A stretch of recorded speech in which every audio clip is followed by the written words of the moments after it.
ಸದ್ಯ ಹುಟ್ಟೂರಲ್ಲಿ ಚೆನ್ನಮ್ಮ ಅವರ ಪಾರ್ಥಿವ ಶರೀರ ಅಲ್ಲಿ ಸಾರ್ವಜನಿಕರ ದರ್ಶನಕ್ಕೆ ಇಡಲಾಗಿದೆ. ಬೆಳಗ್ಗೆಯಿಂದ ಕೂಡ ಸಾಲುಗಟ್ಟಿ ಅಭಿಮಾನಿಗಳು ನಿಂತಿದ್ದಾರೆ. ಅಂತಿಮ ದರ್ಶನವನ್ನ ಪಡೆದು ಕಣ್ಣೀರನ್ನ ಹಾಕ್ತಾ ಇದ್ದಾರೆ. ಹೊಳೆ ನರಸೀಪುರದ ಮನೆ ಬಳಿಯಲ್ಲಿ ವಿಧಿವಿಧಾನಗಳನ್ನ ನೆರವೇರಿಸಲಾಗ್ತಾ ಇದೆ. ಪಾರ್ಥಿವ ಶರೀರವನ್ನ ಹೊತ್ತು ತಂದಿದ್ದಾರೆ ರೇವಣ್ಣ ಮೊನ್ನೆಯಿಂದಲೂ ಕೂಡ ಮಗುವಿನ ರೀತಿಯಲ್ಲಿ ಬಿಕ್ಕಿ ಬಿಕ್ಕಿ ಅಳ್ತಾ ಇದ್ದಾರೆ. ಅಂದ್ರೆ ಎಷ್ಟೇ ಆದರೂ ತಾಯಿ ತಮ್ಮಿಂದ ದೂರ ಆಗಿದ್ದಾರೆ. ಹಾಗಾಗಿ ಆ ನೋವನ್ನ ಸಹಿಸಿಕೊಳ್ಳೋದಕ್ಕೆ ಅವರಿಂದ ಆಗ್ತಾ ಇಲ್ಲ. ಬಿಕ್ಕಿ ಬಿಕ್ಕಿ ರೇವಣ್ಣ ಅಳ್ತಾ ಇದ್ದಾರೆ. ರೇವಣ್ಣ ಅವರ ಮನೆಯಲ್ಲಿ ಹೊಳೆ ನರಸೀಪುರದಲ್ಲಿ ಪಾರ್ಥಿವ ಶರೀರವನ್ನ ಇಡಲಾಗಿದೆ. ಇನ್ನು ಚೆನ್ನಮ್ಮ ಅಗಲಿಕೆಗೆ ಸಾರ್ವಜನಿಕರು ಕೂಡ ಕಣ್ಣೀರನ್ನ ಹಾಕ್ತಾ ಇದ್ದಾರೆ. ಹೊಳೆ ನರಸೀಪುರದಲ್ಲಿ ಮೌನ ರೋದನೆ ಮನೆ ಮಾಡಿದೆ. ಅಲ್ಲಿ ಶಾಲಾ ಕಾಲೇಜುಗಳಿಗೆ ಇವತ್ತು ಡಿಸಿ ರಜೆಯನ್ನ ಘೋಷಣೆ ಮಾಡಿದ್ದಾರೆ. ಮತ್ತೆ ವರ್ತಕರು ಬೆಳಿಗ್ಗೆಯಿಂದ ಮಧ್ಯಾಹ್ನದ ತನಕ ಸಂತಾಪ ಸೂಚಿಸುವಂತ ನಿಟ್ಟಿನಲ್ಲಿ ಅಂಗಡಿ ಮುಂಗಟ್ಟುಗಳನ್ನ ಇವತ್ತು ಬಂದ್ ಮಾಡಿದ್ದಾರೆ. ಬೆಳಗ್ಗೆ 10 ಗಂಟೆ ತನಕ ರೇವಣ್ಣ ಅವರ ನಿವಾಸದಲ್ಲೇ ಅಂತಿಮ ದರ್ಶನಕ್ಕೆ ಅವಕಾಶಗಳನ್ನು ಕಲ್ಪಿಸಿಕೊಡಲಾಗುತ್ತೆ. ನಿನ್ನೆ ಮಧ್ಯಾಹ್ನ 12ವರೆಗೆ ಬೆಂಗಳೂರಿನ ಪದ್ಮನಾಭನಗರದ ನಿವಾಸದಿಂದ ಪಾರ್ಥಿವ ಶರೀರದ ಅಂತಿಮ ಯಾತ್ರೆ ಶುರುವಾಗಿತ್ತು. ಹೊಳೆ ನರಸೀಪುರ ಹತ್ತತ್ರ ಮಧ್ಯರಾತ್ರಿ 1 ಗಂಟೆಗೆ ರೀಚ್ ಆಗಬಹುದು ಅಂತ ನಿರೀಕ್ಷೆ ಇತ್ತು. ಆದರೆ ನೋಡಿ, ಸಾಗರೋಪಾದಿಯಲ್ಲಿ ಜನ ರಸ್ತೆಯ ಇಕ್ಕೆಲಗಳಲ್ಲಿ ನಿಂತ್ಕೊಂಡಿದ್ರಿಂದ ಹೊಳೆ ನರಸೀಪುರಕ್ಕೆ ಅವರ ಪಾರ್ಥಿವ ಶರೀರ ತಲುಪಿದೆ ಬೆಳಗಿನ ಜಾವ 4:55 ಇನ್ನು ಅಂತಿಮ ವಿಧಿವಿಧಾನ ನಡೆಯುತ್ತೆ. ಅಂತಿಮ ಯಾತ್ರೆ ಸಂಬಂಧ ಪುತ್ರ ರೇವಣ್ಣ ಅವರು ಮಾಹಿತಿಯನ್ನ ಕೊಟ್ಟಿದ್ದಾರೆ. ಸ್ವಾಮಿ ಹತ್ರ ಸ್ವಾಮಿದು ಒಂದು ತೀರ್ಥಾಕ್ಷಿ ಅಲ್ಲಿದ್ದಕ್ಕೆ ನಮ್ಮ ತಾಯಿ ನಮ್ಮ ತಂದೆ ಅಲ್ಲಿ ಇದ್ದರು. ಲಕ್ಷ್ಮೀ ನರಸಿಂಹ ದೇವಸ್ಥಾನ ಪಕ್ಕದಲ್ಲಿ.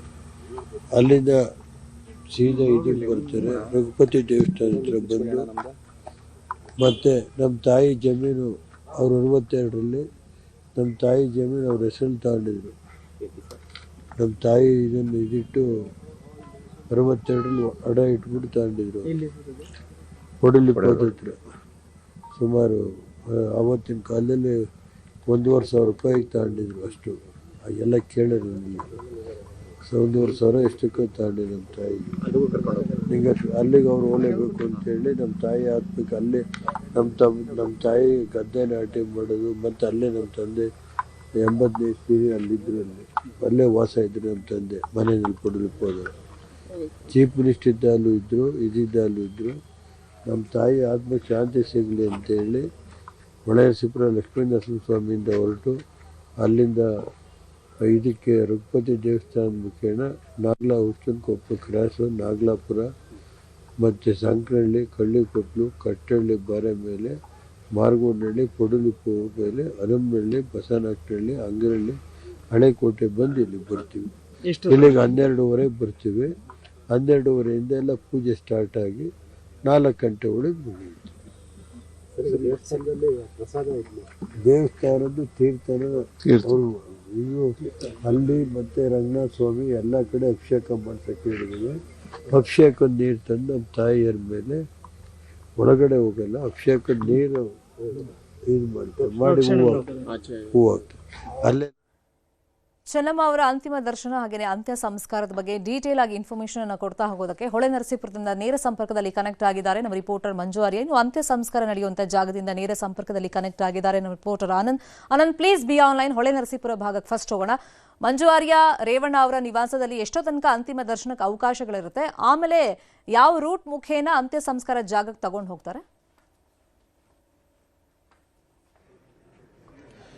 ಶ್ರೀಮಿತಾ, ಚೆನ್ನಮ್ಮ ಅವರ ಅಂತಿಮ ದರ್ಶನವನ್ನು ಪಡ್ಕೊಳ್ಳೋ ನಿಟ್ಟಿನಲ್ಲಿ ಹೊಳೆ ನರಸೀಪುರ ಸೇರಿದಂತೆ ಸುತ್ತಮುತ್ತ ಇರುವಂತಹ ಹಳ್ಳಿಯ ಜನರು ಬೆಳಗ್ಗೆಯಿಂದಲೂ ಕೂಡ ಅಷ್ಟೇ ಸಾಗರೋಪಾದಿಯಲ್ಲಿ ಅವರ ಅಂತಿಮ ದರ್ಶನವನ್ನು ಪಡ್ಕೊಳ್ಳೋ ನಿಟ್ಟಿನಲ್ಲಿ ಬಂದಿರುವಂತದ್ದು ದೃಶ್ಯದಲ್ಲೂ ಕೂಡ ನೀವು ನೋಡ್ತಾ ಇರಬಹುದು. ಇದು ರೇವಣ್ಣ ಅವರ ನಿವಾಸ ಹೊಳೆ ನರಸೀಪುರದಲ್ಲಿರುವಂತದ್ದು. ಇದೇ ಒಂದು ಜಾಗದಲ್ಲಿ ಈಗಾಗಲೇ ಚೆನ್ನಮ್ಮ ಅವರ ಅಂತಿಮ ದರ್ಶನಕ್ಕೆ ವ್ಯವಸ್ಥೆಯನ್ನು ಕೂಡ ಮಾಡಲಾಗಿತ್ತು. ನಿನ್ನೆ 12ವರೆಗೆ ಬೆಂಗಳೂರನ್ನು ಬಿಟ್ಟಂತಹ ಪಾರ್ಥಿವ ಶರೀರ ಬೆಳಗಿನ ಜಾವ 5 ಗಂಟೆ ಸುಮಾರಿಗೆ ಹೊಳೆ ನರಸೀಪುರಕ್ಕೆ ರೀಚ್ ಆಗುತ್ತೆ. ಇಲ್ಲಿ ರೀಚ್ ಆದಂತ ಬಳಿಕ ಕುಟುಂಬಸ್ಥರಲ್ಲಿ ಒಂದಷ್ಟು ಪೂಜಾ ಕಾರ್ಯಗಳಿತ್ತು. ಆ ಪೂಜಾ ಕಾರ್ಯಗಳನ್ನು ಮುಗಿಸಿದಾದ ಬಳಿಕ ನೇರವಾಗಿ ಈ ಒಂದು ಮನೆಯ ಮುಂಭಾಗದಲ್ಲಿ ಅವರ ಅಂತಿಮ ದರ್ಶನಕ್ಕೆ ವ್ಯವಸ್ಥೆಯನ್ನು ಕೂಡ ಈಗಾಗಲೇ ಮಾಡಲಾಗಿರುವಂತದ್ದು. ಜೊತೆಗೆ ಅಂತಿಮ ದರ್ಶನದ ವ್ಯವಸ್ಥೆ ಮಾಡುವಂತಹ ಸಂದರ್ಭದಲ್ಲಿ ಸಾರ್ವಜನಿಕರಿಗೂ ಕೂಡ ಅಷ್ಟೇ ಅವಕಾಶವನ್ನು ಕಲ್ಪಿಸಿದ್ರೆ ಬೆಳಿಗ್ಗೆ 10 ಗಂಟೆವರೆಗೂ ಕೂಡ ಅಷ್ಟೇ ಸಾರ್ವಜನಿಕರು ಬಂದು ಅಂತಿಮ ದರ್ಶನವನ್ನು ಪಡ್ಕೊಳ್ಳಿ ಅನ್ನುವಂಥ ಒಂದು ಮಾತನ್ನು ಕೂಡ ಈಗಾಗಲೇ ರೇವಣ್ಣ ಅವರ ಕುಟುಂಬದಿಂದನೂ ಕೂಡ ಅಷ್ಟೇ ಮಾಹಿತಿಯನ್ನ ಸಾರ್ವಜನಿಕರು ಕೊಟ್ಟಿರುವಂತದ್ದು. ಇನ್ನು ಜೊತೆಗೆ ಭವಾನಿ ರೇವಣ್ಣ ಅವರು ಕೂಡ ಅಷ್ಟೇ ಈಗಾಗಲೇ ದೃಶ್ಯದಲ್ಲಿ ನೋಡ್ತಾ ಇರಬಹುದು. ಅವರು ಕೂಡ ಅಷ್ಟೇ ಪಾರ್ಥಿವ ಶರೀರದ ಪಕ್ಕದಲ್ಲೇ ಕುಳಿತು ಅವರು ಬಂದಂತಹ ಜನರನ್ನ ಸಾಂತ್ವನ ಹೇಳ್ತಾ ಇದ್ದಾರೆ. ಒಂದಷ್ಟು ಜನ ಕೈ ಮುಗಿತಾ ಇದ್ದಾರೆ. ಅವ್ರಿಗೂ ಕೂಡ ಅಷ್ಟೇ ಅವರು ಕೈ ಮುಗಿದು ವಿನಂತಿಯನ್ನು ಕೂಡ ಮಾಡ್ಕೊಳ್ತಾ ಇರುವಂಥದ್ದು. ಯಾರು ಕೂಡ ಅಷ್ಟೇ ತುಂಬ ನಮ್ರಮದಿಂದಾಗಿ ಎಲ್ಲರೂ ಕೂಡ ಅಷ್ಟೇ ನಡ್ಕೊಳ್ಳಿ ಅನ್ನುವಂಥ ಮಾತನ್ನು ಕೂಡ ಈಗಾಗಲೇ ಹೇಳ್ತಾ ಇದ್ದಾರೆ. ಜೊತೆಗೆ ಒಂದಷ್ಟು ಜನ ಅವ್ರಿಗೂ ಕೂಡ ಅಷ್ಟು ಹೋಗಿ ಸಾಂತ್ವನ ಹೇಳುವಂಥದ್ದು, ಧೈರ್ಯ ತುಂಬುವಂಥದ್ದು, ಈ ರೀತಿಯಂಥ ಕೆಲಸಗಳನ್ನು ಕೂಡ ಈಗಾಗಲೇ ಮಾಡ್ತಾ ಇರುವಂಥದ್ದು. ದೃಶ್ಯದಲ್ಲೂ ಕೂಡ ನೀವು ನೋಡ್ತಾ ಇರ್ಬೋದು. ಸಾಗರೋಪಾದಿಯಲ್ಲಿ ಬೆಳಿಗ್ಗೆ 5 ಗಂಟೆಯಿಂದಲೂ ಕೂಡ ಅಷ್ಟೇ ನಿರಂತರವಾಗಿ ಸಾಗರೋಪಾದಿಯಲ್ಲಿ ಜನ ಬರ್ತಾ ಇರುವಂಥದ್ದು, ಅಂತಿಮ ದರ್ಶನವನ್ನು ಪಡ್ಕೊಳ್ಳುವಂಥ ನಿಟ್ಟಿನಲ್ಲಿ ಈಗಾಗಲೇ ಕೆಲಸಗಳಾಗ್ತಾ ಇದೆ. ಜೊತೆಗೆ ಪೊಲೀಸರನ್ನು ಕೂಡ ಅಷ್ಟೇ ಹೆಚ್ಚಿನ ಸಂಖ್ಯೆಯಲ್ಲಿ ಭದ್ರತೆಗೆ ಅಂತಾನೆ ನಿಯೋಜನೆಯನ್ನ ಮಾಡಿದ್ದಾರೆ. ಕಾರಣ ಏನು ಅಂತಂದ್ರೆ ಅಕ್ಕಪಕ್ಕದ ಜಿಲ್ಲೆ ಪೊಲೀಸನ್ನ ಕರೆಸ್ಕೊಂಡಿದ್ರೆ ಅತಿ ಹೆಚ್ಚಿನ ಸಂಖ್ಯೆಯಲ್ಲಿ ಜನ ಬರ್ತಿದ್ದಾರೆ. ಜೊತೆಗೆ VIP ಮೂವ್ಮೆಂಟ್ಸ್ ಕೂಡ ಅಷ್ಟೇ ಹೆಚ್ಚಿನ ಸಂಖ್ಯೆಯಲ್ಲಿ ಇರುವಂತಹದ್ದು. ಆ ಒಂದು ಕಾರಣಕ್ಕೋಸ್ಕರ ಯಾವುದೇ ಭದ್ರತಾ ಲೋಪ ಆಗಬಾರದು ಅಂತೇಳಿ ಹೆಚ್ಚಿನ ಸಂಖ್ಯೆಯಲ್ಲಿ ಪೊಲೀಸರನ್ನು ಕೂಡ ನಿಯೋಜನೆಯನ್ನು ಮಾಡಿದ್ರೆ ನೀವು ದೃಶ್ಯದಲ್ಲಿ ನೋಡ್ತಾ ಇರಬಹುದು. ಬ್ಯಾರಿಕೇಡಿಂಗ್ ವ್ಯವಸ್ಥೆಯನ್ನು ಮಾಡ್ಕೊಂಡಿದ್ದಾರೆ. ಎಲ್ಲರೂ ಕೂಡ ಅಷ್ಟೇ ಸಾಲಾಗಿ ಬಂದು ಅಂತಿಮ ದರ್ಶನವನ್ನು ಪಡ್ಕೊಳ್ಳುವಂತ ಒಂದು ಕೆಲಸವನ್ನು ಕೂಡ ಅಷ್ಟೇ ಮಾಡ್ತಾ ಇರುವಂತದ್ದು. ಇಲ್ಲಿ ಒಂದಷ್ಟು ಜನ ಸಾರ್ವಜನಿಕರು ಕೂಡ ಇರ್ತಾರೆ. ಅವ್ರನ್ನೂ ಕೂಡ ಅಷ್ಟೇ ನಾನು ಮಾತನಾಡಿಸ್ತೀನಿ ಚೆನ್ನಮ್ಮ ಅವ್ರ ಬಗ್ಗೆ ಅವ್ರು ಏನ್ ಹೇಳ್ತಾರೆ ಅಂತ ಹೇಳ್ಬಿಟ್ಟು. ಯಜಮಾನ್ರೆ, ನೀವು ಕೂಡ ಅಷ್ಟೇ ತುಂಬಾ ವರ್ಷಗಳಿಂದ ಚೆನ್ನಮ್ಮನ ಬಹಳ ಹತ್ರದಿಂದ ನೋಡಿರುವಂತಹ ವ್ಯಕ್ತಿ. ಅವ್ರ ಬಗ್ಗೆ ನಿಮಗೂ ಕೂಡ ಗೊತ್ತಿರುತ್ತೆ. ಇನ್ಮೇಲೆ ಅವ್ರ ನೆನಪು ಮಾತ್ರ. ನಮ್ಮ ನೆನಪು ಅವ್ರಿಗೆ. ಅವರು ತುಂಬ ಜನಕ್ಕೆಲ್ಲ ಒಳ್ಳೇದು ಮಾಡ್ಯವ್ರೆ. ಆದರೆ ಇಂದು ಕಷ್ಟದಲ್ಲಿ ಬಂದವರಿಗೆಲ್ಲರಿಗೂ ಹೆಲ್ಪ್ ಮಾಡ್ಯವ್ರೆ. ಜನಗಳೆಲ್ಲ ಹೊಳೆನರಸೀಪುರ ತಾಲೂಕು ಜನಗಳು ಯಾರು ಬಂದರೂ ಅವರನ್ನು ಚೆನ್ನಾಗಿ ಪ್ರೀತಿಯಿಂದ ಕಂಡು ಕಳಿಸಿರ್ತಾ ಇದ್ದಾರೆ. ಭಾರಿ ಜನರೆಲ್ಲ ದುಃಖಗಳ ಬಯಸ್ತಾ ಇದ್ದಾರೆ. ಚೆನ್ನಮ್ಮ ಅವರು ಸಾವನ್ನಪ್ಪಿದಂತ ಬಳಿಕ ದೇವೇಗೌಡರು ಇದೇ ಒಂದು ಊರಿನಲ್ಲಿ ಅಂತ್ಯಕ್ರಿಯೆಯನ್ನ ಮಾಡಬೇಕು ಅನ್ನೋದನ್ನ ನಿರ್ಧಾರವನ್ನ ಮಾಡ್ತಾರೆ. ಯಾಕೆ ಅಂತ, ಅದು ಚೆನ್ನಮ್ಮನವರು ಬಾದಿ ಹುಟ್ಟೂರು ಬಾಳು ಬದುಕಿತಂತ ಊರು. ಮತ್ತು ಇಲ್ಲಿ ನಮ್ಮ ಜಿಲ್ಲೆ ಮತ್ತು ನಮ್ಮ ತಾಲೂಕಿನ ಜನ ಅವ್ರ ಕಂಡ್ರೆ ತುಂಬಾ ಪ್ರೀತಿ. ಅಲ್ಲಿ ಬೆಂಗಳೂರಿಗೆ ಹೋದ್ರೆ ನಾವು ಮನೆಗೆ ಹೋದ್ರೆ ಒಂದು ಊಟ ಕಾಫಿ ತಿಂಡಿ ಊಟ ಎಲ್ಲಾನು ಕೊಟ್ಟು ಮನೆಯವರೆಲ್ಲರನ್ನೂ ವಿಚಾರಿಸಿ ಕಳಿಸ್ತಿದ್ರು. ಏನರಪ್ಪ ಮಕ್ಕಳು ಚೆನ್ನಾಗಿದ್ದಾರ, ಮನೆಯವ್ರು ಚೆನ್ನಾಗಿದ್ದಾರ, ನಿಮ್ಮ ಅಪ್ಪ ಚೆನ್ನಾಗೈತಾ, ಅಮ್ಮ ಚೆನ್ನಾಗೈತಾ ಅಂತ ಹೇಳಿ ಒಂದ್ಸತಿ ನನಗೆ ಕೊಬ್ಬರಿ ಮಿಠಾಯಿನ ಇವತ್ತು ಜ್ಞಾಪಕ ಇದೆ ಸರ್, ತೋಟದಲ್ಲಿ ಮಾಡಿರೋದು ಅಂತ ಕೊಟ್ಟಿದ್ದರು. ಆ ಒಂದು ಇವತ್ತು ಆ ತಾಯಿ ನನ್ನ ದರ್ಶನ ಮಾಡಲಿಕ್ಕೆ ಮತ್ತು ಅವರ ಒಂದು ಇವತ್ತಿನ ಪುಣ್ಯ ಅಂತ ನಾವು ತಿಳ್ಕೊಂಡು ಹೋಗ್ತಾ ಇದ್ವಿ. ಯಜಮಾನ್ರೆ, ಹಿರೇಬೆಳಗುಳಿ ಗ್ರಾಮದಲ್ಲಿ ಒಂದು ಸಮಾಜ ಬೇಕಿತ್ತು. ಅದನ್ನು ಪೆಂಡಿಂಗಲ್ಲಿ ಇಟ್ಕೊಂಡು ಕೊಟ್ಟಿತ್ತಿಲ್ಲ. ಇಲ್ಲಿ ಇದಕ್ಕೆ ಬಂದಿದ್ರು ಸತ್ಯನಾರಾಯಣ ಪೂಜೆಗೆ. ಚೆನ್ನಮ್ಮರ ಹಿಂಗೆ ಆಗೈತಿ ಅಂತ ಕೇಳ್ದು. ಆಗ ಆಯಿತು, ನನ್ನ ಕೈಲಿ ಮಿನಿಟ್ ಶಕ್ತಿ ಆಗಿರ್ಬೋದು, ನನ್ನ ಕೈಲಿ ಅದು ಮಾಡೋಕ್ಕಾಗಲ್ಲ. ಇವರವರೇ ಅಲ್ಲಿ ಮೇಲೆ ಕೋಟೆಯಲ್ಲಿ ಅವ್ರಿಗೆ ಫೋನ್ ಮಾಡ್ತೀನಿ, ನಿಮಗೆ ಮಾಡ್ಕೊಳ್ಳಿ ಅಂದರು. ಆವಾಗ ಪೆಂಡಿಂಗಲ್ಲಿ ಇದನ್ನ ಆ ಗಂಟೆಲೆ ನಮಗೆ ಸಮಾಜ ಮಾಡಿಕೊಟ್ರು. ಅವ್ರಿಗೆ ಕೃತಜ್ಞತೆ, ವಂದನೆ. ಸರ್, ಏನ್ ಹೇಳ್ತೀರಾ ಚೆನ್ನಮ್ಮ ಅವ್ರ ಬಗ್ಗೆ? ಈ ದುಃಖದ ವಿಷಯದಲ್ಲಿ ಚೆನ್ನಮ್ಮನವರು ಒಂದು ನಮ್ಮ ದೇಶದ ಒಂದು ಕೊಡುಗೆ ಅಂತ ಹೇಳಬೇಕು. ಯಾಕೆಂದರೆ ಒಬ್ಬರು ಪ್ರಧಾನಿ ಆಗ್ಬೇಕಾದ್ರೆ ಎಷ್ಟು ಬೆಂಬಲ ಕೊಟ್ಟು ಮಕ್ಕಳು ಮರಿಗೆಲ್ಲನೂ ಒಂದು ರಾಜಕೀಯವಾಗಿ ಬೆಳೆಸ್ಬೇಕಾದ್ರೆ ಅವರು ಯಾರಿಗೂ ಅಹಂಕಾರ ಕೊಟ್ಟು ಮಾಡಲಿಲ್ಲ.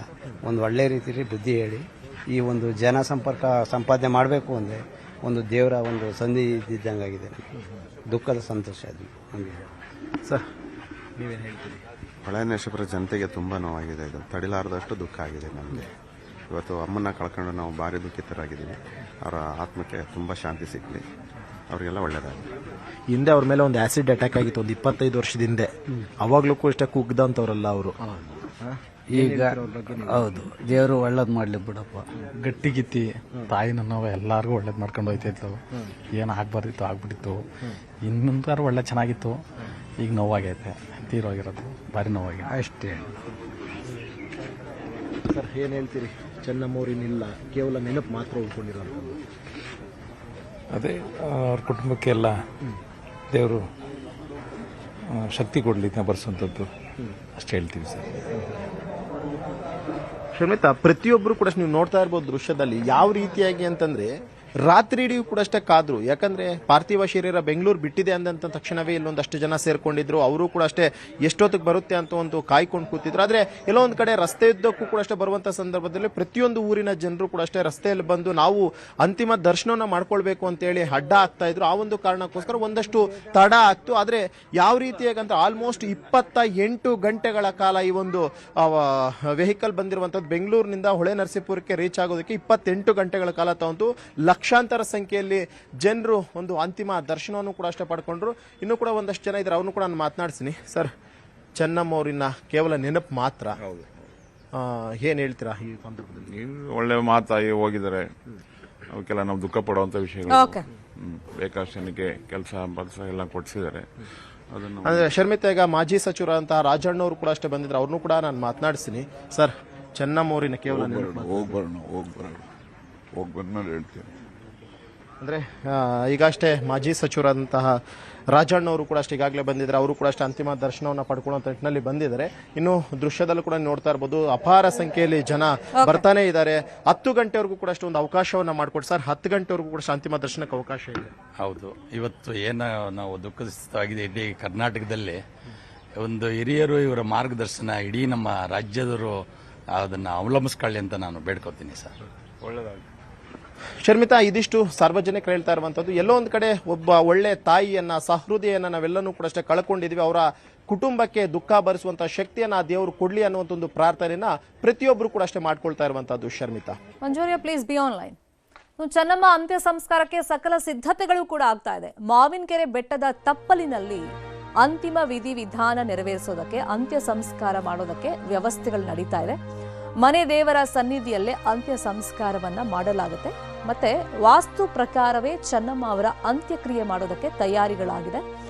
ವಾಸ್ತು ತಜ್ಞ ಹರಿಪ್ರಸಾದ್ ಸಲಹೆಯಂತೆ ಸಿದ್ಧತೆಗಳು ನಡೆದಿದೆ. ಇನ್ನು ಒಕ್ಕಲಿಗ ಸಂಪ್ರದಾಯದಂತೆ ವಿಧಿವಿಧಾನಗಳನ್ನ ನೆರವೇರಿಸಲಾಗುತ್ತೆ. ದೇವರ ಮೇಲೆ ಅಪಾರವಾದಂತ ನಂಬಿಕೆಯನ್ನ ದೇವೇಗೌಡರು ಫ್ಯಾಮಿಲಿ ಇಟ್ಕೊಂಡಿದೆ. ಅದರಲ್ಲೂ ಎಸ್ಪೆಷಲಿ ಚೆನ್ನಮ್ಮ ಅವರು ದಿನಕ್ಕೆ 10 ಗಂಟೆಗಳ ಕಾಲ ದೇವರ ಪೂಜೆಗೆ ಅಂತಾನೆ ಮೀಸಲಿಡ್ತಾ ಇದ್ರು. ವಿಷ್ಣು ಸಹಸ್ರನಾಮ, ಲಲಿತಾ ಸಹಸ್ರನಾಮ ನೋಡ್ಕೊಳ್ದೆ ಈ ವಯಸ್ಸಲ್ಲೂ ಕೂಡ ಹೇಳ್ತಾ ಇದ್ರು. ಅಷ್ಟರ ಮಟ್ಟಿಗೆ ದೇವರನ್ನ ಪ್ರತಿದಿನ ಆರಾಧನೆ ಮಾಡ್ತಾ ಇದ್ರು. ಹಾಗಾಗಿ ವಿಧಿವಿಧಾನಗಳ ನೆರವೇರದಂತೆಯೇ ಒಕ್ಕಲಿಗ ಸಂಪ್ರದಾಯದಂತೆ ಅಂತಿಮ ವಿಧಿವಿಧಾನವನ್ನ ನೆರವೇರಿಸಲಾಗುತ್ತೆ. ಇನ್ನು ವಾಸ್ತು ತಜ್ಞ ಹರಿಪ್ರಸಾದ್ ಅವರು ಈ ಬಗ್ಗೆ ಮಾಹಿತಿಯನ್ನ ಕೊಟ್ಟಿದ್ದಾರೆ. ಏನ್ ಹೇಳಿದ್ದಾರೆ ಕೇಳೋಣ. ಅಂತ್ಯಕ್ರಿಯೆ ಅಂತೂ ಕಾಮನ್ ಸರ್, ಅದು ಅದ್ರ ಸಲುವಾಗಿ ಅಂತ್ಯಕ್ರಿಯೆ ಚೆನ್ನಾಗಿ ಆಗಬೇಕಂದ್ರೆ, ಫಂಕ್ಷನ್ ಚೆನ್ನಾಗಿ ನಡೀಬೇಕಂದ್ರೆ ಪಶ್ಚಿಮದಲ್ಲಿ ಭಾರ ಇರಬೇಕಿತ್ತು, ದಕ್ಷಿಣದಲ್ಲಿ ಭಾರ ಇರಬೇಕಿತ್ತು. ಅದ್ರ ಪಬ್ಲಿಕ್ ಎಲ್ಲ ಕೂಡಿಸ ಪಶ್ಚಿಮದಲ್ಲಿ ದಕ್ಷಿಣದಲ್ಲಿ ಮಾಡಿದೆವು. ದಕ್ಷಿಣದಲ್ಲಿ ಭಾರ ಇರಬೇಕು, ಪೂರ್ವದಲ್ಲಿ ಉತ್ತರದಲ್ಲಿ ಭಾರ ಇರಬಾರದು. ಕಡಿಮೆ ಪೂರ್ವದಲ್ಲಿ ಉತ್ತರದಲ್ಲಿ ಕಡಿಮೆ ಇರಬೇಕಿತ್ತು, ಭಾರ ಇರಬಾರದು. ಆ ಥರ ವ್ಯವಸ್ಥೆ ಮಾಡೈತಿ. ಈಗ ಏನಿಲ್ಲ, ಬದಲಾವಣೆ ಎಲ್ಲ ಚೇಂಜ್ ನೀಟಾಗಿ ಮಾಡಿಬಿಟ್ಟೈತಿ. ಈಗ ವಾಸ್ತು ಅವರು ಅದ ಬಗ್ಗೆ ಭಾರಿ ವಾಸ್ತುದಾಗಿ ಭಕ್ತಿದಲ್ಲಿ ಭಾರಿ ತುಂಬ ಇಂಟ್ರೆಸ್ಟ್ ಸರ್ ಅವ್ರಿಗೆ. ಅದು ಎಲ್ಲ ಚೆನ್ನಾಗಿ ಆಗತ್ತೆ ಸರ್ ಅಷ್ಟೇ. ಫಂಕ್ಷನು ದೇವ್ರ ದಯಿಂದ ಫಂಕ್ಷನ್ ಚೆನ್ನಾಗಿ ಆಗುತ್ತೆ. ಮಾವಿನಕೆರೆಯಲ್ಲಿ ಯಾವ ತರ ಸಿದ್ಧತೆಗಳಾಗಿದೆ ಈ ಬಗ್ಗೆ ಮಾಹಿತಿಯನ್ನು ಕೊಡೋದಕ್ಕೆ ನೇರ ಸಂಪರ್ಕದಲ್ಲಿ ಕನೆಕ್ಟ್ ಆಗಿದ್ರು ನಮ್ಮ ರಿಪೋರ್ಟರ್ ಆನಂದ್. ಎಷ್ಟೊತ್ತಿಗೆ ಅಲ್ಲಿ ಅಂತ್ಯ ಸಂಸ್ಕಾರ ಮಾಡೋದಕ್ಕೆ ಪಾರ್ಥಿವ ಶರೀರ ಬರುತ್ತೆ ಅಂತ ಹೇಳಿ ಒಂದು ಎಕ್ಸ್ಪೆಕ್ಟೇಷನ್ ಇದೆ, ಮತ್ತೆ ಯಾವ ತರ ತಯಾರಿಗಳಾಗಿದೆ, ಯಾರೆಲ್ಲ ಬರುವಂತ ನಿರೀಕ್ಷೆ? ಶರ್ಮಿತಾ, ಮಾಜಿ ಪ್ರಧಾನಿ ಎಚ್ ಡಿ ದೇವೇಗೌಡರ ಪತ್ನಿ ಚೆನ್ನಮ್ಮ ಅವರು ವಿಧಿವಶರಾದ ಹಿನ್ನೆಲೆಯಲ್ಲಿ ಸದ್ಯ ಮಾವಿನಕೆರೆಯ ರಂಗನಾಥ ಸ್ವಾಮಿ ಬೆಟ್ಟದ ತಪ್ಪಲಿನಲ್ಲಿ ಸಕಲ ಸಿದ್ಧತೆಗಳು ನಡೀತಾ ಇರುವಂಥದ್ದು ತಾವು ದೃಶ್ಯದಲ್ಲಿ ನೋಡ್ತಾ ಇದ್ದೀರಿ. ಈಗಾಗಲೇ ನಿನ್ನೆಯಿಂದಲೂ ಕೂಡ ಎಚ್ ಡಿ ರೇವಣ್ಣ ಅವರು ಸ್ಥಳದಲ್ಲೇ ಬೀಡು ಬಿಟ್ಟು ಅಂತ್ಯಕ್ರಿಯೆಗೆ ಬೇಕಾದಂಥ ಸಕಲ ಸಿದ್ಧತೆಗಳನ್ನು ಕೂಡ ಮಾಡಿಕೊಳ್ಳಲಾಗ್ತಾ ಇದೆ. ಸುಮಾರು 1 ಲಕ್ಷ ಜನ ಬರುವಂಥ ನಿರೀಕ್ಷೆ ಇದೆ. ಆ ಹಿನ್ನೆಲೆಯಲ್ಲಿ ಸುಮಾರು 50,000ಕ್ಕೂ ಹೆಚ್ಚು ಆಸನಗಳನ್ನ ವ್ಯವಸ್ಥೆಯನ್ನು ಕೂಡ ಮಾಡಲಾಗಿರುವಂಥದ್ದು. ಅಲ್ಲದೆ ಖುದ್ದು ರೇವಣ್ಣ ಅವರು ಏನು ಸ್ಥಳದಲ್ಲೇ ಬೀಡು ಬಿಟ್ಟು ಎಲ್ಲ ವ್ಯವಸ್ಥೆಗಳನ್ನು ಕೂಡ ಮಾಡಿಸ್ತಾ ಇದ್ದಾರೆ. ಚೆನ್ನಮ್ಮನವರು ಶಿವಭಕ್ತಿ ಆಗಿರುವ ಕಾರಣಕ್ಕಾಗಿ ರಂಗನಾಥ ಸ್ವಾಮಿಯ ದೇವಸ್ಥಾನದಿಂದ ಹಾಗೂ ಆಂಜನೇಯ ಸ್ವಾಮಿ ದೇವಸ್ಥಾನ, ಅವರ ಮನೆ ದೇವರು ಈಶ್ವರ ಸ್ವಾಮಿ ದೇವಸ್ಥಾನದಿಂದ ತೀರ್ಥ ಬರಬೇಕು ಅಂತೇಳಿ ದೇವೇಗೌಡರು ಹೇಳಿದರು. ಖುದ್ದು ಆ ವ್ಯವಸ್ಥೆಯನ್ನು ಕೂಡ ಮಾಡಲಾಗಿದೆ. ಜೊತೆಗೆ ಈಗ ಸ್ಥಳದ ಅವರೇ ಅಂತಿಮ ವಿಧಿವಿಧಾನಗಳು ಯಾವ ರೀತಿ ನಡೀಬೇಕು ಅಂತೇಳಿ ಒಂದು ಸಂಬಂಧಿಕರೊಡನೆ ಮಾತನಾಡ್ತಾ ಇರುವಂಥದ್ದು ತಾವು ಮತ್ತೊಂದು ದೃಶ್ಯದಲ್ಲಿ ನೋಡ್ತಾ ಇರ್ಬೋದು. ಈಗಾಗಲೇ 40,000ಕ್ಕೂ ಹೆಚ್ಚು ಆಸನದ ವ್ಯವಸ್ಥೆಯನ್ನು ಕೂಡ ಮಾಡಿಕೊಳ್ಳಲಾಗಿದೆ. ಜೊತೆಗೆ VIP ಅಂದರೆ CM DK ಶಿವಕುಮಾರ್ ಸೇರಿದಂತೆ ಕೇಂದ್ರ ಸಚಿವರಾದ ಶಿವರಾಜ್ ಸಿಂಗ್ ಚೌಹಾಣ್ ಇರ್ಬೋದು, ಪ್ರಹ್ಲಾದ್ ಜೋಶಿ ಇರ್ಬೋದು, ಅವರೆಲ್ಲರೂ ಕೂಡ ಬರ್ತಾರೆ ಅನ್ನುವಂಥ ಮಾಹಿತಿ ಇರುವಂಥದ್ದು. ಜೊತೆಗೆ ರಾಜ್ಯ ಸರ್ಕಾರದ ಅನೇಕ ಮಂತ್ರಿಗಳು ಕೂಡ ಅಂತ್ಯಕ್ರಿಯೆಗೆ ಸಂಜೆ ಅಂದರೆ ಮಧ್ಯಾಹ್ನದ ವೇಳೆಗೆ ಬರ್ತಾರೆ. ಸುಮಾರು 10:30 ಗಂಟೆಗೆ ಎಚ್ ಡಿ ರೇವಣ್ಣ ಅವರ ನಿವಾಸದಿಂದ ಚೆನ್ನಮ್ಮನವರ ಪಾರ್ಥಿವ ಶರೀರವನ್ನು ಈ ಮಾವಿನಕೆರೆಯ ತೋಟದ ತಪ್ಪಲೇನು, ಬೆಟ್ಟದ ತಪ್ಪಲೇನಿದೆ ಇಲ್ಲಿಗೆ ತೆಗೆದುಕೊಂಡು ಬರಲಾಗುತ್ತೆ. ಇಲ್ಲಿ 2 ಗಂಟೆಯ ನಂತರದಲ್ಲಿ 4:15 ಗಂಟೆ 5 ಗಂಟೆ ಒಳಗಾಗಿ ಅಂತ್ಯಕ್ರಿಯೆ ನಡೆಯುವ ಎಲ್ಲ ಸಾಧ್ಯತೆಗಳು ಕೂಡ ಇದೆ.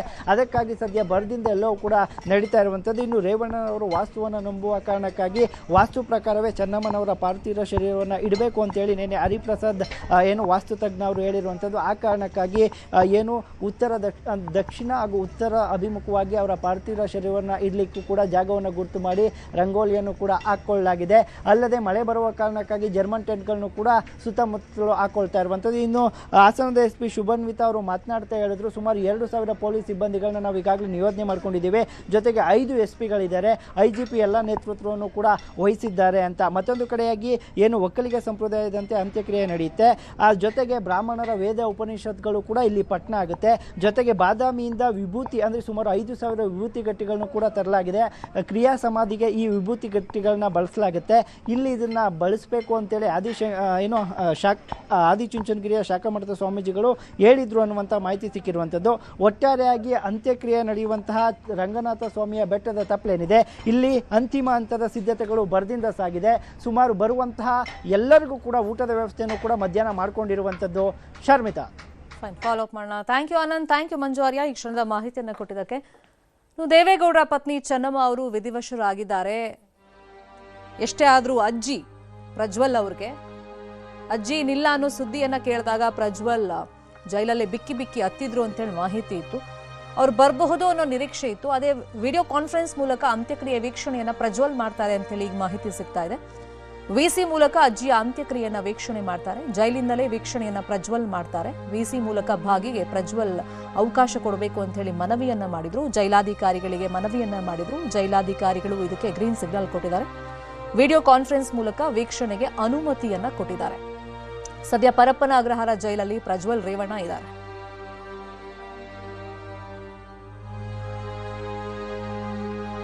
ಇದೇ ವಿಷಯವಾಗಿ ಇನ್ನಷ್ಟು ಡೀಟೇಲ್ ಆಗಿ ಇನ್ಫಾರ್ಮೇಶನ್ ಕೊಡ್ತಾ ಹೋಗೋದಕ್ಕೆ ಫೋನ್ ಸಂಪರ್ಕದಲ್ಲಿ ಕನೆಕ್ಟ್ ಆಗಿದ್ದಾರೆ ನಮ್ಮ ರಿಪೋರ್ಟರ್ ಗಂಗಾಧರ್ ವಾಗಟ. ಎಂತಹ ವ್ಯಕ್ತಿಗಾದ್ರೂ ಸರಿ ಜೈಲಲ್ಲಿದ್ರೆ ಕುಟುಂಬ ಸದಸ್ಯರನ್ನ ಕಳ್ಕೊಂಡಂತ ಸಂದರ್ಭದಲ್ಲಿ ಅಂತ್ಯಕ್ರಿಯೆಯಲ್ಲಿ ಪಾಲ್ಗೊಳ್ಳೋದಕ್ಕೊಂದು ಅವಕಾಶ ಅಂತ ಇರುತ್ತೆ. ಪ್ರಜ್ವಲ್ ಬರಬಹುದು ಅನ್ನೋ ನಿರೀಕ್ಷೆ ಇತ್ತು. ವಿಡಿಯೋ ಕಾನ್ಫರೆನ್ಸ್ ಮೂಲಕ ನೋಡೋದಕ್ಕೆ ಪ್ರಜ್ವಲ್ಲೇ ಮನವಿ ಮಾಡಿರೋದಾ? ಖಂಡಿತವಾಗಿಯೂ ಶೋಭಿತಾ ಶೆಟ್ಟಿ, ಯಾಕಂತಂದ್ರೆ ಚೆನ್ನಮ್ಮನವರ ಅಂತ್ಯಕ್ರಿಯೆಯಲ್ಲಿ ಭಾಗಿಯಾಗುವಂತ ನಿಟ್ಟಿನಲ್ಲಿ ಪ್ರಜ್ವಲ್ ರೇವಣ್ಣ ಎಲ್ಲೊಂದ್ ಕಡೆ ಪೆರೋಲ್ಗೆ ಅವಕಾಶವನ್ನ ಕೇಳಿಕೊಂಡು ಬರಬಹುದು, ಅಂತ್ಯಕ್ರಿಯೆಯಲ್ಲಿ ಭಾಗಿಯಾಗಬಹುದು ಅನ್ನೋ ನಿಟ್ಟಿನಲ್ಲಿ ಸಾಕಷ್ಟು ಒಂದು ಚರ್ಚೆ ಇತ್ತು. ಆದ್ರೆ ಆ ಪ್ರಜ್ವಲ್ ರೇವಣ್ಣ ಇದುವರೆಗೂ ಕೂಡ ಯಾವುದೇ ರೀತಿ ಪೆರೋಲ್ಗೆ ಅಪ್ಲಿಕೇಶನ್ ಅಂದ್ರೆ ಅವರು ಮನವಿಯನ್ನ ಮಾಡ್ಕೊಂಡಿಲ್ಲ. ಅದು ಒಂದು ವೇಳೆ ಮನವಿ ಮಾಡಿದ್ರು ಸಹ ಅದು ಕಾನೂನು ಪ್ರಕಾರವಾಗಿ 2 ವರ್ಷಗಳು ಆಗಿರಬೇಕು ಜೈಲಿಗೆ ಬಂದು, ಅನಂತರ ಮಾನವೀಯತೆ ಮೇಲೆ ಅದನ್ನ ಪರಿಗಣಿಸುವಂತದ್ದು ಅಂತೇಳಿ ಆ ಒಂದು ಜೈಲಿನ ಮ್ಯಾನಲ್ ಅಲ್ಲಿ ಇರುವಂತದ್ದು. ಆದ್ರೆ ಈಗ ಜೈಲಿನ ಮೂಲಗಳ ಪ್ರಕಾರವಾಗಿ ನ್ಯೂಸ್ 18ಗೆ ಮಾಹಿತಿ ಸಿಕ್ಕಿರುವಂತದ್ದು VC ಮೂಲಕ ಅಂದ್ರೆ ವಿಡಿಯೋ ಕಾನ್ಫರೆನ್ಸ್ ಮೂಲಕ ಅಂತ್ಯಕ್ರಿಯೆಯಲ್ಲಿ ಭಾಗಿಯಾಗೋಕೆ ನಮ್ಗೆ ಪರ್ಮಿಷನ್ ಕೊಡಿ ಅಂತೇಳಿ ಅವರು ನಿನ್ನೆ ಅರ್ಜಿಯನ್ನ ಹಾಕೊಂಡಿದ್ರು, ಅಂದ್ರೆ ಶನಿವಾರ ಅರ್ಜಿಯನ್ನ ಹಾಕೊಂಡಿದ್ರು. ಆ ನಿಟ್ಟಿನಲ್ಲಿ ಹಿರಿಯ ಜೈಲಾಧಿಕಾರಿಗಳು ಈಗ ವಿಡಿಯೋ ಕಾನ್ಫರೆನ್ಸ್ ಮೂಲಕವಾಗಿ ಪ್ರಜ್ವಲ್ ರೇವಣ್ಣ ಹಾಜರಾಗೋಕೆ ಒಂದು ಪರ್ಮಿಷನ್ ಅನ್ನ ಒಂದು ಅನುಮತಿಯನ್ನ ಈಗ ಜೈಲಾಧಿಕಾರಿಗಳು ಕೊಟ್ಟಿದ್ದಾರೆ. ಹೀಗಾಗಿ VC ಮೂಲಕ ಅವರು ಅಂತ್ಯಕ್ರಿಯೆಯಲ್ಲಿ ಭಾಗಿಯಾಗುವ ನಿಟ್ಟಿನಲ್ಲಿ ಅಂದ್ರೆ ಸೆಂಟ್ರಲ್ ಜೈಲಲ್ಲಿ ಏನಿದ್ದಾರೆ ಅಲ್ಲಿ VC ಮೂಲಕ ಒಂದು ವ್ಯವಸ್ಥೆ ಏನಿರುತ್ತೆ ಆ ನಿಟ್ಟಿನಲ್ಲಿ ಅಲ್ಲಿ ನಡೆಯುವಂತ ಎಲ್ಲಾ ಒಂದು ಅಂತ್ಯಕ್ರಿಯೆಯ ಎಲ್ಲಾ ಒಂದು ಸಂದರ್ಭ ಏನಿದೆ ಅದೆಲ್ಲವೂ ಕೂಡ ವೀಕ್ಷಣೆ ಮಾಡೋಕೆ ಒಂದು ಅವಕಾಶವನ್ನ ಕೊಟ್ಟಿರುವಂತದ್ದು. ಹೀಗಾಗಿ ಅಲ್ಲಿ VC ಮೂಲಕವಾಗಿ ಅಲ್ಲಿ ಏನಾದ್ರು ಪ್ರತ್ಯೇಕವಾಗಿ ಕ್ಯಾಮ್ರಾಗಳನ್ನ ಅಂದ್ರೆ ಆ ಒಂದು ಅಂತ್ಯಕ್ರಿಯೆ ಜಾಗದಲ್ಲಿ ಏನಾದ್ರು ಆ ಅವಕಾಶವನ್ನ ಕೊಡ್ತಾರ ಅಥವಾ ಬೇರೆ ಏನಾದ್ರು ವ್ಯವಸ್ಥೆಯನ್ನ ವೀಕ್ಷಣೆ ಮಾಡೋದಕ್ಕೆ ಅವಕಾಶವನ್ನ ಅಲ್ಲಿ ಕೊಡ್ತಾರ ಅನ್ನೋದು ಕೂಡ ನೋಡ್ಬೇಕಾಗುತ್ತೆ. ಈಗ ಏನು ಮನವಿ ಏನ್ ಮಾಡ್ಕೊಂಡಿದ್ರ ಪ್ರಜ್ವಲ್ ರೇವಣ್ಣ VC ಮೂಲಕ ಪರ್ಮಿಷನ್ ಕೊಡಿ ಅಂತೇಳಿ, ಹೀಗಾಗಿ ಜೈಲಾಧಿಕಾರಿಗಳು ಈಗ ಅದಕ್ಕೆ ಅನುಮತಿಯನ್ನ ಕೊಟ್ಟಿದ್ದಾರೆ. ಹೀಗಾಗಿ ಅವರು ಖುದ್ದಾಗಿ ಏನೋ ಅಂತ್ಯಕ್ರಿಯೆಯಲ್ಲಿ ಭಾಗಿಯಾಗ್ತಾರೆ ಅಂತ ಹೇಳಲಾಗ್ತಾ ಇತ್ತು, ಅದು ಯಾವುದೇ ರೀತಿಯಾದಂತಹ ಒಂದು ಬೆಳವಣಿಗೆ ನಡೆದಿಲ್ಲ. ಶರ್ಮಿತಾ ಶೆಟ್ಟಿ, ಗಂಗಾಧರ್, ಒಂದ್ ಕಡೆ ತಾನು ಮಾಡಿದಂತ ತಪ್ಪಿಗೆ ಈಗ ಶಿಕ್ಷೆಯನ್ನ ಅನುಭವಿಸ್ತಾ ಇದ್ದಾರೆ ಪ್ರಜ್ವಲ್. ಒಂಥರ ಪಶ್ಚಾತ್ತಾಪ ಏನಾದ್ರೂ ಕಾಡ್ತಾ ಇದೆಯಾ? ಒಂದ್ ಕಡೆ ಇಡೀ ಸಮಾಜದಲ್ಲಿ ತನ್ನ ಕುಟುಂಬಕ್ಕೆ ಅಷ್ಟೊಂದು ಗೌರವ ಇದೆ, ಈ ಸಂದರ್ಭದಲ್ಲಿ ತಾನು ಅಲ್ಲಿಗೆ ಹೋದ್ರೆ ತನ್ನ ಕುಟುಂಬಕ್ಕೆ ಮುಜುಗರ ಆಗತ್ತೆ ಅನ್ನೋ ನಿಟ್ಟಲ್ಲಿ ಪ್ರಜ್ವಲ್ ಈ ಡಿಸಿಷನ್ಗೆ ಬಂದಿರೋದಾ?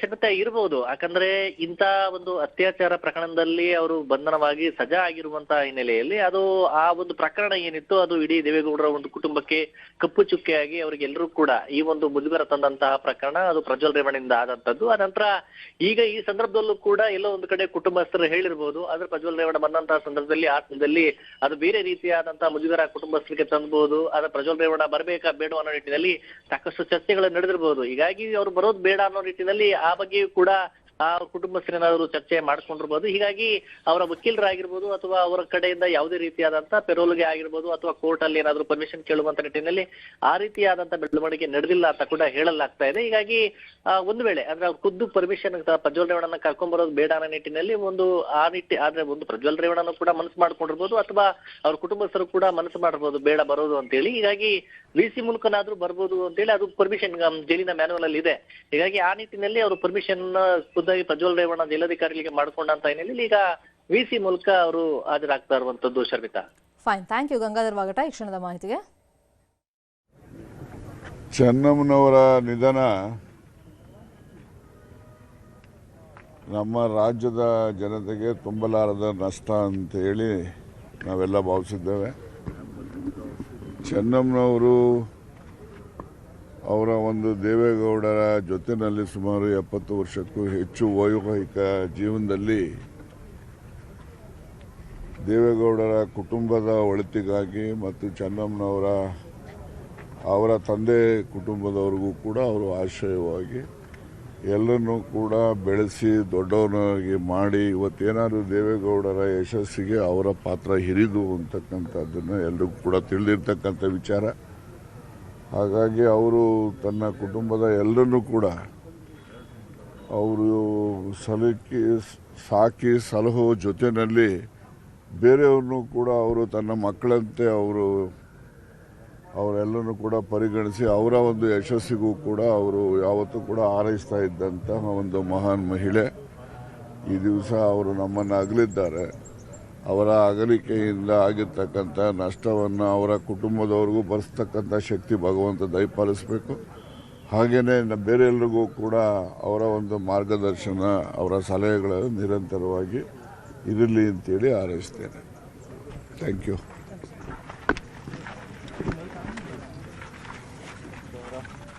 ಇದು ರಾಜಣ್ಣ ಅವರು ಆಡಿರುವಂಥ ಮಾತು. ಅಂದರೆ ರಾಜಕೀಯವಾಗಿ ದೇವೇಗೌಡರ ಕುಟುಂಬದಲ್ಲಿ ಸಾಕಷ್ಟು ಜನ ಮುನ್ನೆಲೆಯಲ್ಲಿ ಇದ್ದಾರೆ. ಅದರಲ್ಲೂ ಪ್ರಧಾನಮಂತ್ರಿ ಅಂತ ಹುದ್ದೆಯನ್ನು ಅಲಂಕಾರ ಮಾಡಿದವರು ದೇವೇಗೌಡರು. ಅದಕ್ಕೆ ಒಂದು ದೊಡ್ಡ ಶಕ್ತಿಯಾಗಿ ಸಪೋರ್ಟಿವ್ ಆಗಿ ನಿಂತವರು ಚೆನ್ನಮ್ಮ ಅನ್ನೋ ಮಾತುಗಳನ್ನು ಅವ್ರು ಹೇಳ್ತಾ ಇದ್ರು.